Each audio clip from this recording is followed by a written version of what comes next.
বাড়িতে একটি মাত্র গাছ লাগান, জিনেরা কোনোদিন প্রবেশ করবে না এবং আপনি সম্পদশালী হতে পারবেন। আপনার ঘরের ভিতরে আল্লাহ তাআলা বরকত দিয়ে দিবেন। এই গাছটি হচ্ছে জান্নাতি গাছ। আমাদের বাড়িতে কিন্তু অনেক সময় জিনেরা, দুষ্ট জিনেরা আক্রমণ করে থাকে, অনেক সময় আসর করে থাকে, যার কারণে ঘরে কোনো বরকত থাকে না। একের পর এক মানুষ অসুস্থ হয়ে যায় এবং অনেক সময় জাদুটোনা হয়, কুফরি কালাম হয়ে থাকে। অনেকে জিন পাচার করে মানুষকে ক্ষতি করার চেষ্টা করে। আল্লাহ তাআলা মানুষদের ব্যাপারে একটা সূরা নাজিল করেছে সূরাতুন নাস, আর একটা জিনদের ব্যাপারেও সূরা নাজিল করেছে সূরাতুল জিন। সুতরাং জিন জাতি বলতে কিছু একটা আছে, অদৃশ্য জিনিস যাদেরকে আমরা দেখতে পারি না, আল্লাহ তাআলা তাদেরকে অদৃশ্য করে রেখেছেন। আল্লাহ তাআলা এই ব্যাপারে কোরআনুল কারীমের ভিতরে আয়াত নাজিল করে দিয়েছেন। ২৭ নম্বর পারা ২ নম্বর পৃষ্ঠার ৫-৬ নম্বর লাইন সূরাতুল জারিয়াতের ৫৬ নম্বর আয়াতে আল্লাহ বলছেন, আমি মানুষ এবং জিন জাতিকে একমাত্র আমার ইবাদত করার জন্য সৃষ্টি করেছি। সুতরাং জিন জাতি আছে, এটা যদি কেউ বিশ্বাস না করে তাহলে তার ঈমানও থাকবে না, সে মুসলমান থেকে খারিজ হয়ে যাবে। এজন্য জিন জাতি আছে এবং জিন জাতি মানুষকে ক্ষতি করে। যারা অনেক সময় ভয় পেয়েছেন, বিপদে পড়েছেন, তারা এটা বোঝে। আর যারা এখনো বিপদে পড়ে নাই তারা মনে করে জিন জাতি কিছুই না, এটা মানসিক ভারসাম্যহীনতা। এই জিন জাতিগুলো কোন কোন গাছে থাকে এটা আগে আমরা জানবো। যেইটি গাছে থাকে, ১ নম্বর হচ্ছে তেঁতুল গাছ, বট গাছে থাকে, বড় তাল গাছে থাকে। যে গাছগুলো অনেক বড় হয়ে গেছে এই গাছগুলোতে জিন জাতি বসবাস করে। তবে একটা গাছ যদি আপনার বাড়িতে লাগাতে পারেন, আপনার ঘরে ঢুকবে না, সেটা হচ্ছে জান্নাতি গাছ, বড়ই গাছ।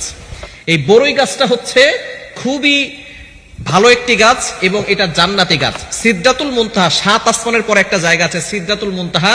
এটা নবীজি সাল্লাল্লাহু আলাইহি ওয়াসাল্লাম যখন মেরাজে গিয়েছিলেন তখন তিনি এই সিদরাতুল মুনতাহা একটা গাছ দেখেছেন, বড়ই গাছ।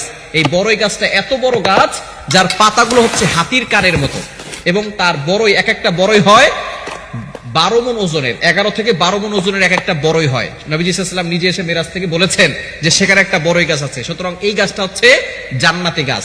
এবং আমরা যখন ইন্তেকাল করি তখন কিন্তু আমাদেরকে এই বড়ই গাছের পাতা দিয়েই আমাদেরকে কিন্তু গরম পানি দিয়ে তারপরে গোসল করানো হয়। নবীজি সাল্লাল্লাহু আলাইহি ওয়াসাল্লামের কলিজার টুকরা সন্তান যায়েনব রাদিয়াল্লাহু তাআলা আনহা, তিনি যখন ইন্তেকাল করেছেন তখন তাকে, বুখারী শরীফের হাদিস, এই বড়ই গাছের পাতা দিয়ে তাকে গোসল করানো হয়েছিল গরম পানিতে।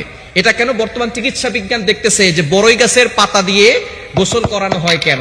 খুব সুন্দর সুন্দর সাবান আছে, অনেক সুগন্ধিযুক্ত সাবান আছে, এটাকে অনেক ক্লিন করে। কিন্তু বড়ই গাছের পাতা দিয়ে কেন করা হয়? যখন গরম পানির ভিতরে বড়ই পাতা দেওয়া হয় তখন এই পানিটাকে বড়ই পাতা এতটা ক্লিন করে অন্য কোনো পাতা করতে পারে না এবং সাবানও এতটা পরিষ্কার করতে পারে না। এই বড়ই গাছের পাতাটার এতটা গুণ রয়েছে, যার কারণে মৃত্যুর সময় তাকে পবিত্র পানি দিয়ে এবং সুন্দর পরিষ্কার পরিচ্ছন্ন পানি দিয়ে গোসল করানোর জন্য ইসলামের বিধান রয়েছে।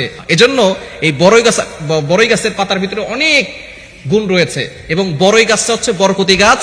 আপনার বাড়িতে যদি থাকে ইনশাআল্লাহ আপনার ঘরের ভিতরে বরকত আসবে এবং জিনরা প্রবেশ করতে পারবে না। অনেকে বলে, হুজুর আমার বাসায় তো বড়ই গাছ আছে, তারপর জিন আছে।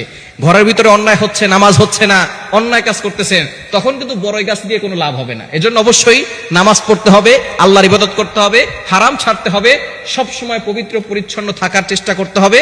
ইনশাআল্লাহ দেখবেন আপনার ঘরের ভিতরে বড়ই গাছ থাকলে তখন আর কোনো ক্ষতি কেউ করতে পারবে না। যেহেতু এই গাছটা সিদরাতুল মুনতাহা ৭ আসমানের উপরে আছে বড়ই গাছ, সুতরাং সেই গাছটা যদি আপনার ঘরে লাগান, এই জান্নাতি গাছের জন্য, এই বরকতের জন্য আপনার ঘরের ভিতরে বরকত আসবে। আল্লাহ পাক রব্বুল আলামিন রিজিকের ভিতরে বরকত দান করবেন, সম্পদের ভিতরে বরকত দান করবেন, সংসারের ভিতরে আল্লাহ তাআলা সুখ শান্তির ব্যবস্থা করবেন, জিনের আক্রমণ এবং দুষ্ট মানুষের আক্রমণ থেকে আল্লাহ আপনাদেরকে হেফাজত করবেন।